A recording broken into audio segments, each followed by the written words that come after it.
iGula TV podcast. Ungabalandela ku YouTube, ku Twitter na ku Facebook. Uma ufuna ukuba ingxenye ungabashayela ku 076 71 58 180 076 71 58 180 noma uba emailele ku igulanews@gmail.com. Indaba isegudweni.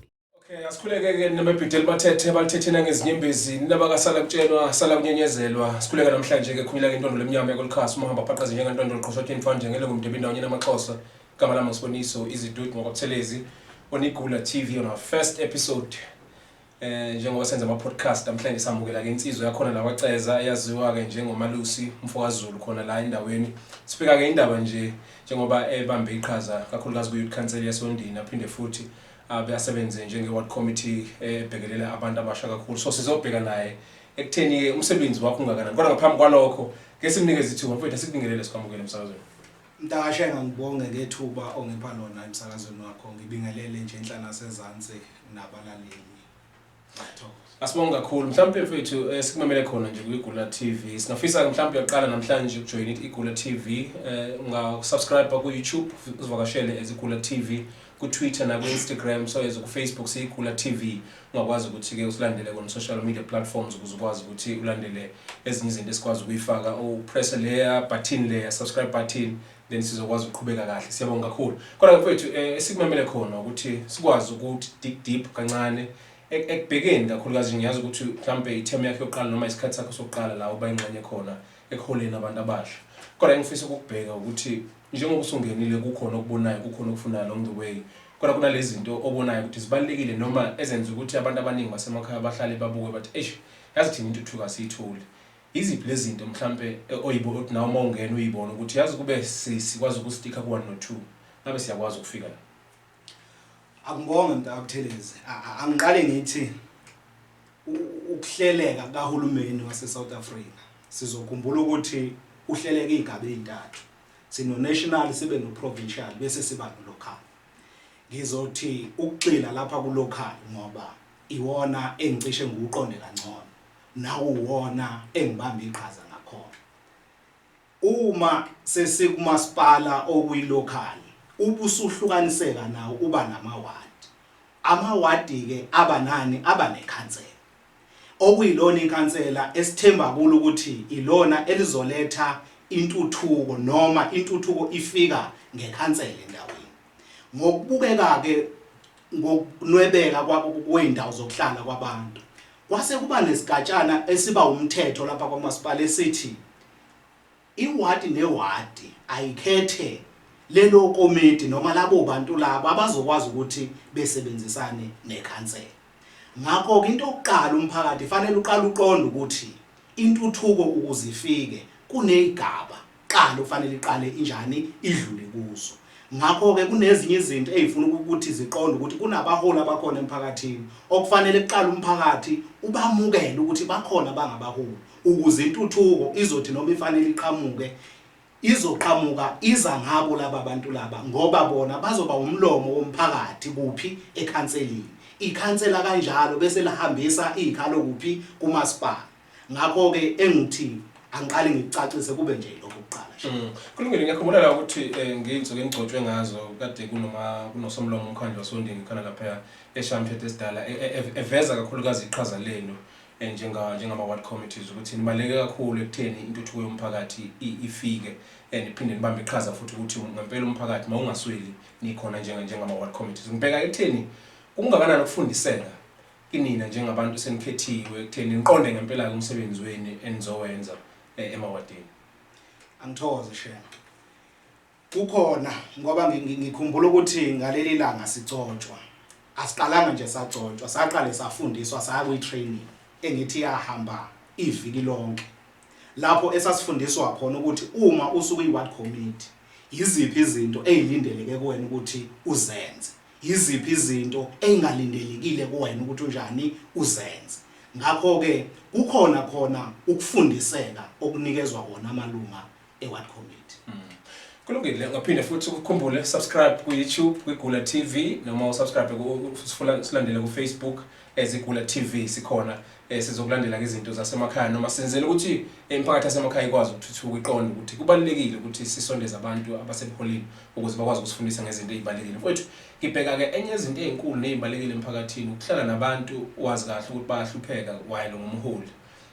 Kuleso simo engifuna ukubheka ukuthi sibheke kukhona ekutheni kuthola ukuthi kunogogo abahlala ngabodwana abanamapasi abanazo izinto ezizinto mhlawumbe bahola even impesheni bangicabanga ukuthi bayideserve because uhulumeni ukukhiphile ukuthi mabahola abantu abahlala nezingane ezihluphekayo. Ingakanani iqhaza enalo njengama ward committees ekutheni nikwazi ukuthi nibambe iqhaza kulokho? Mntabuthelezi likhulu iqhaza okufanele libanjwe ama ward committee. Ngakho ngoba bengike ngazama ukuchaza ukuthi iward iba nohlaka lwalo indlela esebenza ngayo. Okokuqala khona i-war room. I-war room yakhandela ukuthi umphakathi uhlangane lapho ukwazi ukuxoxa ngey'ngqinamba naney'nkinga onazo. Ngakho ke amalungu e-ward committee njengoba ekhona nje sebenzisana nekhansela ahlukanisekile anikezwa ama-sectors ahlukene ukuthi omunye uzobhekelela abantu abasha njengoba ushilo ukuthi mina ngibhekelela abantu abasha. Kanjalo ke nabantu abasha banazo nazo inkinga ezithinta wona ungabi nawo ama-IDs. Leyo nto ke isho ukuthi thina njengama ward committee fanele silubike lolo daba kuphi ekhanseleni. Ikhansela nalo lulithathe lolo daba lolo liyolibika kuphi kwamasipala. Bese ke umasipala uba nenhlelo onazo ukuthi uxhumana kanjani nomnyango wakwa Home Affairs. Ube nohlelo lenzakala ukuthi kuzeke emphakathini abantu bezokwazi ukuthi becoshe lawo ma-ID.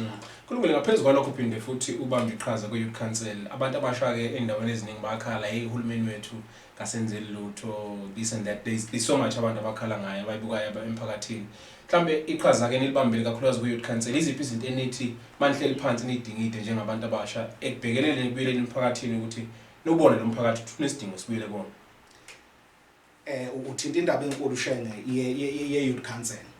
I-youth council njengoba ikhona nje ngizothi nayo sisanda kungena kuyo ngoba kwesinye isikhathi kungcono ukukhuluma ngento osuthe kuba nesikhathi.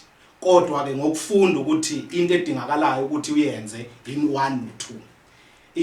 I-youth council ibisihlala nayo ibuka ingqinamba ngoba ibhekelele kakhulu abantu abasha. Ibheka ingqinamba ezinike ezikhona kubantu abasha. Ngizothi nje kafushane sinayo i-program of action njenge-youth council esinayo lapha sinenhlelo khona isoba nama-programs athile ukunakekela abantu abasha. Ngizokhumbula nje kulezi inyanga eziphelile kade sinayo iprogram lapha besikade sihambela khona izikole noma siyenze isikhathi sesifishane kodwa nathi iprogram of action yethu besikade siyiqala manje ukubhekelela inkinga ekufanele isizwe abantu abasha. Abantwana kakhulukazi njengoba mhlambe kade ke ngonyaka ophelile abantu befuna ukuqala isikole nikwazile ukuthi nibasize kuleyo level le. Ukuregister emanyuvesi mhlawumbe ukuthi bazamane njengoba kakhulu ukuthi mhlawumbe abantu abanalo ulwazi abanye ekakhulukazi emakhaya ukuthi abantu bayakwazi ukufunda ngaphandle ukuthi kube nemali abayikhipha because uhulumeni unawo ama schemes awakhile ukuthi abantu bafundeke ukuze bakwazi ukufunda. Uthola ukuthi ke mhlawumbe uhlelo lwenu esesikolweni bekuyezi inhlelo enifundisa ngazo abantu ukuthi kumele uapply kusenesikhathi kumele wenze lokho ukuze uzokwazi ukuthi uthole lolu xhaso oluzokwazi ukuqhubha phambili ngoba kunabanye abasahleli bathi mina umama kanamali ekhaya baba kanamali so angikwazi ukuqhubeka ngiyofunda. Nina njenge-youth council ikhona le ndima enidlalayo ukufundiseni abantu into enifana lezo ukuze nibe nabantu abancane abahleli emakhaya ngoba bengenalo ulwazi? Ishene uphendula umbuzo wakho yebo kunjani ngoba sikwazile ukuthi kulolu hlelo esiluqala ngoba ngisho ukuthi uhlelo esiluqalayo ngoba uchazile na ukuthi si-youth council esanda kugcotshwa.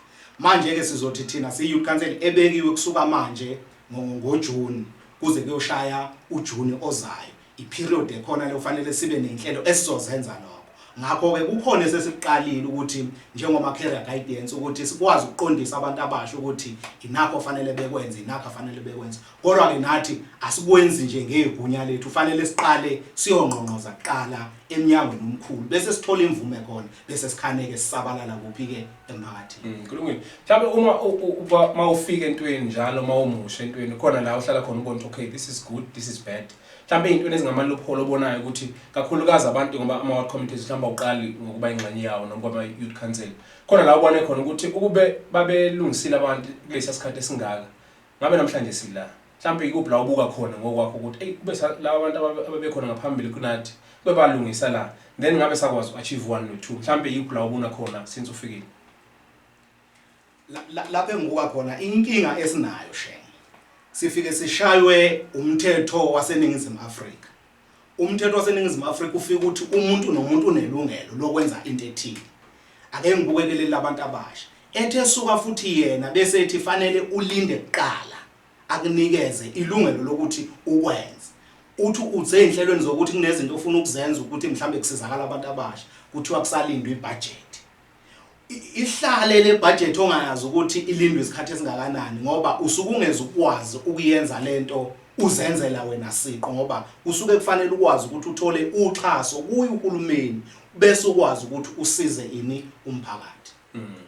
Kulungile mfowethu mhlawumbe abanye abantu abasha ohamba nabo njenganamhlanje nisemqondweni ofanayo ngoba ezinye zengqinamba mawusepholini uthola ukuthi abantu enihola nabo abanye they are there because bakhethiwe emphakathini yabo ukuthi babe ngxenye yokuhola noma yokubhekelela isimo somphakathi noma ngabe ngesentsha noma ngabe ngesomphakathi ngokuvulelekile but manibuka imiqondo yini iyakwazi ukuhambisana ngendlela yokuthi ngempela lezi zinto enihlelayo nezinto enifunayo ngakwazi uzachieve uma nihlangene as a group of people.